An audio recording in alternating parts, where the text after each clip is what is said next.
Sprint specificity of isolated hamstring strengthening exercises in terms of muscle activity and force production. Donc, désolé déjà si j'ai une tête un peu déterrée. À l'heure actuelle, j'ai le Covid. Je fais quand même cette review, mais bon, hein, c'est une revue informelle d'études.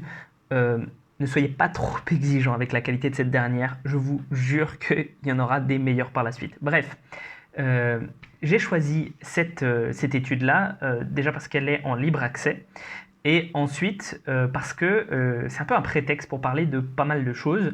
Donc je ne vais pas trop détailler en fait véritablement ce qu'il y a dans cette étude-là, mais je vais quand même en parler rapidement.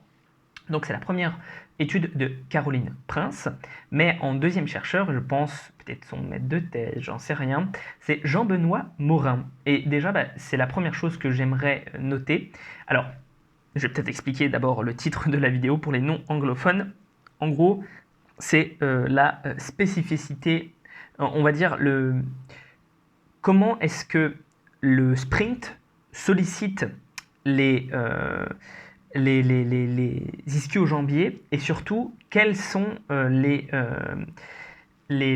exercices qu'on peut trouver qui reproduisent ça. En tout cas, on teste pour voir s'il y a des exercices qui peuvent effectivement reproduire l'activité et la production de force des ischio-jambiers dans le sprint. Donc, comme je disais, donc Jean-Benoît Morin. Jean-Benoît Morin, j'avais envie d'un petit peu le mettre en avant parce que c'est un chercheur français qui est probablement l'un des, si ce n'est le chercheur mondial sur la biomécanique du sprint. C'est-à-dire que c'est une fierté française. Hein. Il a réalisé je ne sais combien d'études sur le sujet. Il a fait un livre ultra précis sur le sujet, etc. etc. C'est un crack. Et cette étude-là, du coup, il y a participé, je pense, pour comment dire, assister son élève ou, enfin, j'en sais rien, mais en tout cas, il y a participé. Et du coup, je pense que ce sera une étude, enfin, c'est un peu un gage de qualité pour l'étude, et c'est vrai, je trouve qu'elle est très bien foutue, même si elle est réalisée avec des moyens modestes, ils donnent très bien leurs limitations, etc. Et ce qu'on remarque en fait dans cette étude-là, c'est que ils ont fait en fait des tests donc du coup sur du sprint pour voir comment avec l'EMG ça s'activait, etc., etc. Et ils ont fait aussi les mêmes tests sur des exercices et ils se sont rendus compte qu'il y avait quelques exercices qui reproduisaient un petit peu ce que faisaient les ischios pendant le sprint, notamment par exemple le glutam raise ou le glutam raise, je suppose que tu vois à peu près ce que c'est, mais sinon l'autre exercice c'est en gros tu as tes deux jambes comme ça, tu as un élastique qui est relié à cette jambe là ou cette jambe là, on s'en fout, et en gros tu étends ta jambe vers l'arrière, donc ça dépasse pas ça en règle générale. Et ça, du coup, un élastique ou une poulie, ça je sais plus, hein, mais en gros tu as une résistance, et ça du coup, il semblerait que ça active aussi les ischios d'une façon qui ressemble au sprint. La chose à noter là-dedans, et qui est assez intéressante, c'est que malgré ça, en fait on a une activation, une production de force qui n'est jamais équivalente au sprint. On a quelque chose comme 60% grand maximum qui peut être reproduite. Et du coup, ça montre bien en fait que finalement, et c'est comme ça d'ailleurs qu'il l'avait partagé sur son Instagram, Jean-Benoît Morin, il avait bien partagé comme ça, c'est que en fait, il n'y a rien qui fait bosser tes ischios comme le sprint. D'accord ? De la même façon que le sprint, il n'y a rien qui met autant qui demande autant en fait à tes ischios que le sprint.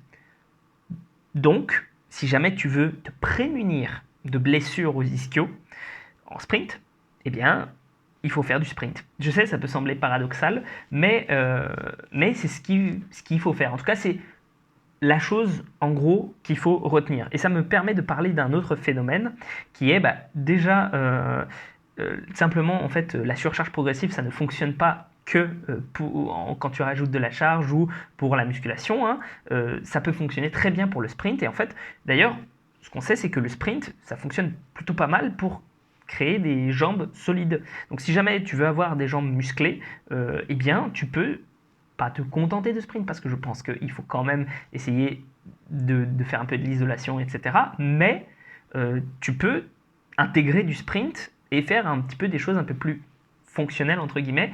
Ça va bien fonctionner pour développer tes jambes. Donc ça, voilà. Et ensuite, deuxième chose, pour l'avoir expérimenté moi-même et pour l'avoir vu, alors ça c'est pas du tout un truc de la littérature scientifique, mais je l'ai vu répété par de nombreux coachs en sprint, on voit généralement des blessures aux ischios, pas quand les gens sont en course tout seuls ou quoi que ce soit, mais quand ils font des courses avec d'autres personnes et qui sont derrière, quand ils ont envie de rattraper la personne devant, eh ben, c'est là où on se fait des blessures aux ischios. Donc moi, ce que je te conseille, c'est du coup de faire tes sprints comme tu le peux tout seul, tu n'auras quasiment pas de risque de blessure, et surtout d'en faire si jamais tu participes à des courses et comment dire, ce sera quelque chose qui, à mon avis, participera grandement à t'éviter des risques de blessure. Voilà, évidemment, tu vas me dire, oui, mais si jamais je fais du sprint en club, comment dire, c'est pour faire des courses et je vais pas ne pas m'entraîner en sprint. Oui, je suis d'accord, mais disons que par exemple, si tu fais du crossfit où tu dois sprinter à des moments pour je ne sais quelle raison ou quoi, ben, ça peut être intéressant d'intégrer du sprint et de pas uniquement dire oh, c'est pas grave de toute façon si je suis un petit peu si je fais pas bosser exactement en sprint, je bosse aussi à côté en musculation. Non, fais du sprint. Voilà, j'ai dit beaucoup de fois le mot sprint. Qu'est-ce que j'aimerais dire d'autre? Je pense que c'est à peu près tout.